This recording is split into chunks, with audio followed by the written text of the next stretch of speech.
ya. Mengisi biodata ini setelah tahapan pendaftaran ini selesai sampai cetak kartu akun ya.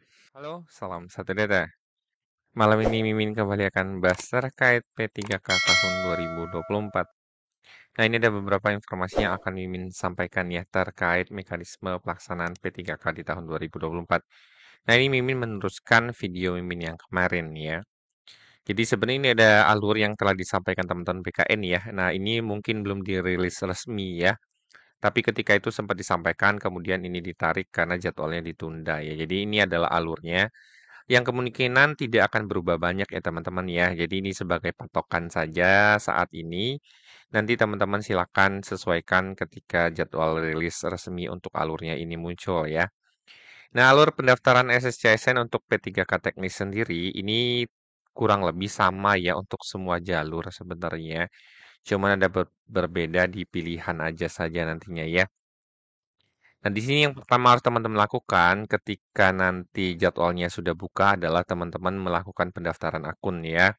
Daftarnya di situs daftar sscsn.bkn.go.id dan /akun ini.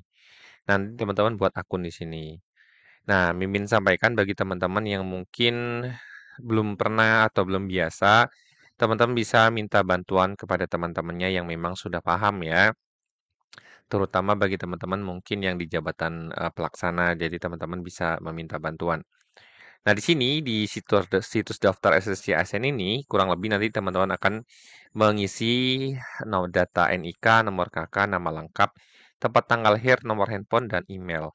Nah, ini yang seperti Mimin sampaikan, ini harus terhubung dengan Dukcapil ya, datanya harus sesuai dengan data Dukcapil. Teman-teman buka situs ini, kurang lebih nanti akan munculnya seperti ini ya. Nah, disinilah teman-teman melakukan penginputan ya, teman-teman melakukan penginputan ini.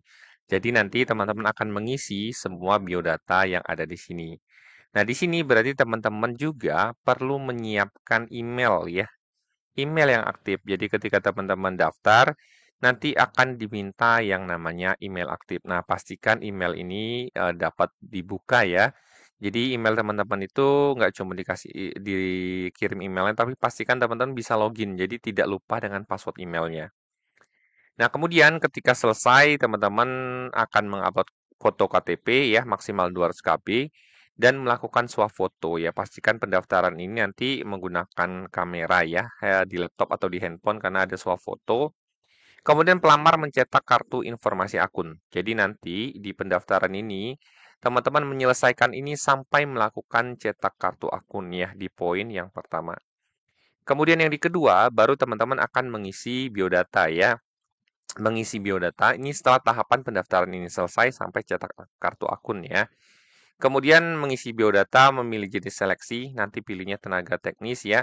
Kemudian memilih formasi, nah instansi yang akan dilamar ya, mengupload dokumen, melakukan resume dan melakukan cetak kartu pendaftaran. Nah, prosesnya sebenarnya sama semua ya. Kalau teman-teman lihat yang di kesehatan juga sama kurang lebih ya. eh tapi bedanya memilih jenis seleksinya adalah tenaga kesehatan ya.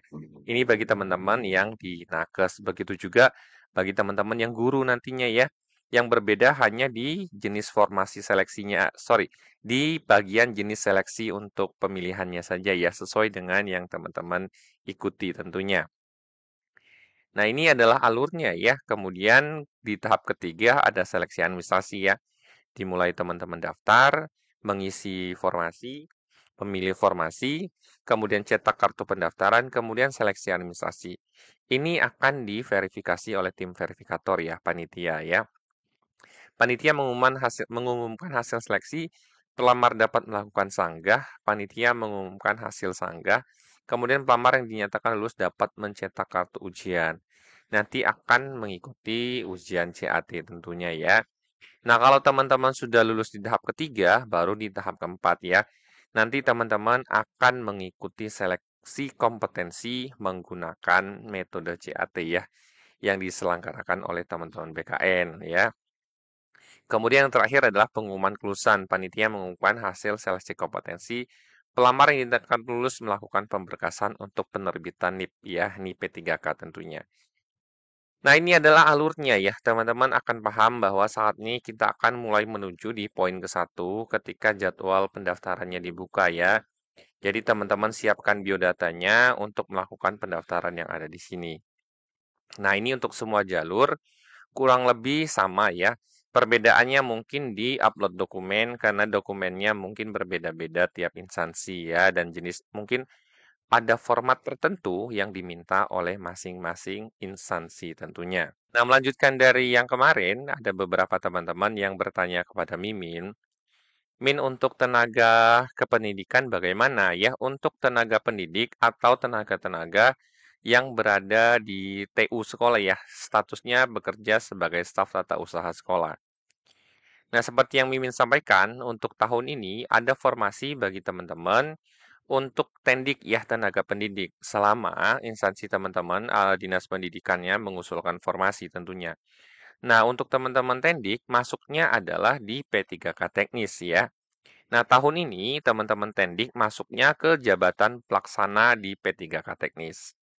Nah, teman-teman bisa lihat ada 1, 2, 3, 4, 5, 6, 7. Ada 7 yang sebenarnya klasifikasi klereknya 1, operatornya 7 ya. Untuk teman-teman yang berprofesi sebagai tendik ya.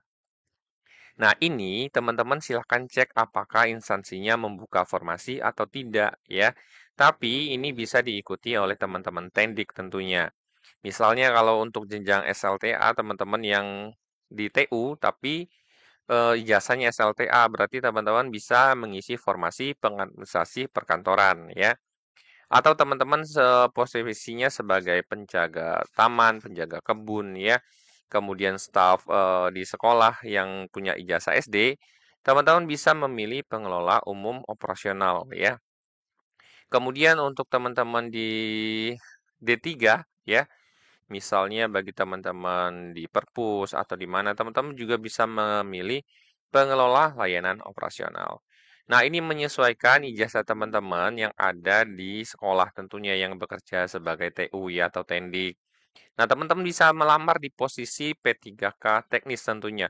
Selama instansi teman-teman itu eh, membuka formasi ya, sesuai dengan dinas pendidikannya masing-masing, mengajukan formasi atau tidak. Nah, sebentar lagi untuk formasi pasti sudah dirilis ya, karena sebentar lagi memang akan diumumkan untuk pendaftaran dan total formasi untuk pendaftaran P3K di tahun 2024. Nah, kemudian untuk dokumen ini Mimin sudah sering bahas ya. Teman-teman silakan lihat ini dokumen default yang harus teman-teman siapkan. Kemudian sambil menunggu pendaftaran yang seperti Mimin bilang ya, teman-teman pastikan pahami alurnya dulu. Bagi teman-teman yang belum pernah atau teman-teman ya jabatan pelaksana mungkin ya yang selama ini belum pernah sama sekali mengikuti pendaftaran, ini silakan bertanya dengan teman-temannya, jangan sampai kesalahan memilih atau kesalahan dokumen sehingga kesempatan untuk mendaftar ini hilang ya, karena teman-teman salah di administrasi tentunya. Nah, kemudian untuk P3K Guru juga ini ada materinya. Mimin tidak bahas, tapi Mimin sampaikan linknya. Teman-teman silakan lihat terkait mekanisme seleksi ya, biar teman-teman tidak bingung ya. Nah, untuk guru-guru dari swasta memang tidak bisa ikut di tahun ini, kecuali bagi guru P1 di tahun 2021. Jika teman-teman ada pertanyaan, silahkan komen di kolom komentar. Semoga informasi dari Mimin bermanfaat. Salam satu data.